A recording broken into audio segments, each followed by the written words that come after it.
Welcome to N அட்டில். Hello friends, இன்னைக்கு நம்ம காடை ஃப்ரை எப்படி செய்யறதுன்னு பார்க்கலாம். அதுக்கு தேவையான பொருட்கள் ஃபர்ஸ்ட் பார்த்துடலாம். நான் 3 காடை எடுத்திருக்கேன். ஸோ அந்த காடையை இந்த மாதிரி இடையில ஒரு ஸ்லிட் போட்டுருங்க. கத்தி வச்சு இந்த மாதிரி கீறி வச்சுக்கோங்க. ஸோ நான் அதை 2ஆ கட் பண்ணி வாங்கிட்டேன். நீங்க வேணும்னா ஃபுல் காடையுமே ஃப்ரைக்கு போட்டுக்கலாம். நான் அதை அப்படியே 2ஆ மட்டும் கட் பண்ணி வாங்கியிருக்கேன்.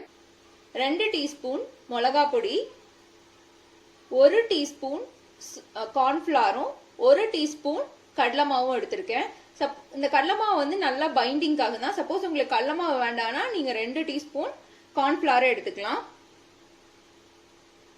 1 tablespoon ginger garlic paste, 1/2 teaspoon மஞ்சள் தூள், உப்பு தேவையான அளவு, 1/2 லெமன்.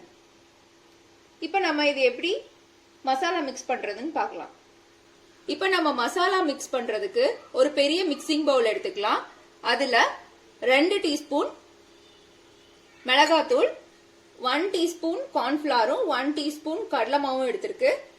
அது போட்டுக்கலாம். 1 டேபிள் ஸ்பூன் இஞ்சி பூண்டு பேஸ்ட் போட்டுக்கலாம். கூடவே 1/2 டீஸ்பூன் மஞ்சள் தூள், 1/2 லெமன்,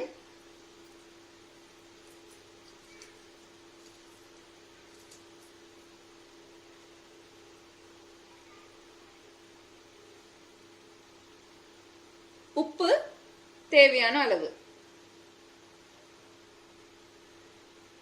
இப்ப இந்த மசாலாவை நல்லா நம்ம மிக்ஸ் பண்ணிக்கலாம். மிக்ஸ் பண்ணிட்டு அதுக்கப்புறம் காடை எடுத்து நம்ம உள்ள போட்டு மிக்ஸ் பண்ணிக்கலாம். இப்ப மசாலா ரெடி ஆயிருச்சு. நான் இது கூடவே 1 ஸ்பூன் ஆயில் ஊத்துறேன். சோ ஆயில் வந்து ஆப்ஷனல் தான், நீங்க வேணும்னா யூஸ் பண்ணிக்கலாம். ஆயில் போட்டா கொஞ்சம் நல்லா மொறுமொறுன்னு இருக்கும், அதுக்காக தான் ஃப்ரை பண்றப்போ.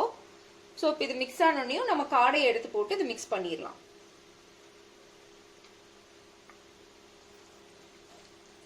இந்த காடை கிளீன் பண்றதுக்கு நான் ஒரு டிப் தரேங்க. காடை மட்டும் இல்ல, நீங்க எந்த மீட் எடுத்தாலுமே ஒரு 2 வாட்டி நல்ல தண்ணியில, அதாவது நார்மல் வாட்டர்ல வாஷ் பண்ணிட்டு அதுக்கப்புறமா உப்பு மஞ்சத்தூள் போட்டு ஒரு 2 மினிட்ஸ் வச்சிருந்துட்டு ட்ரைன் பண்ணி அதுக்கப்புறமா நீங்க அதை குக் பண்ண ஸ்டார்ட் பண்ணுங்க.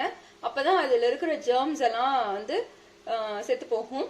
நம்மளுக்கும் வயிறு எதுவும் அப்செட் ஆகாம இருக்கும். ஸோ நீங்க எந்த மீட் யூஸ் பண்ணாலும் சரி, காடை இல்ல சிக்கனோ மட்டனோ ஃபிஷ்ஷோ எந்த மீட் எடுத்துட்டாலும் 2 வாட்டி நார்மல் வாட்டர்ல வாஷ் பண்ணிட்டு உப்பு மஞ்சத்தூள் போட்டு வாஷ் பண்ணி ட்ரைன் பண்ணிட்டு தண்ணிய அதுக்கப்புறம் நீங்க யூஸ் பண்ணுங்க. இப்ப இந்த காடை நல்லா மசாலாவோட மிக்ஸ் ஆயிருச்சு. இத வந்து நம்ம ஒரு 1/2 an hour வெளியவும் வைக்கலாம், இல்லைன்னா நீங்க ஃப்ரிட்ஜ்லயும் வைக்கலாம். நல்லா அந்த மசாலா ஊறுற வரைக்கும் ஒரு 1/2 an hour வச்சு எடுத்துட்டு அப்புறமா நம்ம எண்ணெயில போட்டு பொரிச்சுக்கலாம். நம்ம மேரினேட் பண்ணி வச்சிருந்த காடை நல்லா ஊறிடுச்சு. இப்ப நம்ம இதை எடுத்து எண்ணெயில பொரிச்சு எடுத்துக்கலாம். இப்ப காடை பொரிக்கிறதுக்கு கொஞ்சம் எண்ணெய் விட்டு காஞ்சிட்டு இருக்கு. எண்ணெய் காஞ்சதும் நம்ம மேரினேட் பண்ணி வச்சிருக்கிற காடைய போட்டுக்கலாம். இந்த காடை நல்லா ஃப்ரை ஆகட்டும். பாத்தீங்கன்னா காடை நல்லா பொரிஞ்சிருச்சு. இப்ப நம்ம இந்த ஆயில்ல இருந்து எடுத்துடலாம். சுவையான காடை ஃப்ரை ரெடி. இதை நீங்க மின் சட்னி கூடயோ இல்ல சாஸ் கூடயோ வச்சு சாப்பிட்றப்ப சூப்பரா இருக்கும். உங்க வீட்லயும் ட்ரை பண்ணி பாருங்க. ட்ரை பண்ணி பார்த்துட்டு எப்படி இருந்ததுன்னு மறக்காம கமெண்ட் பண்ணுங்க.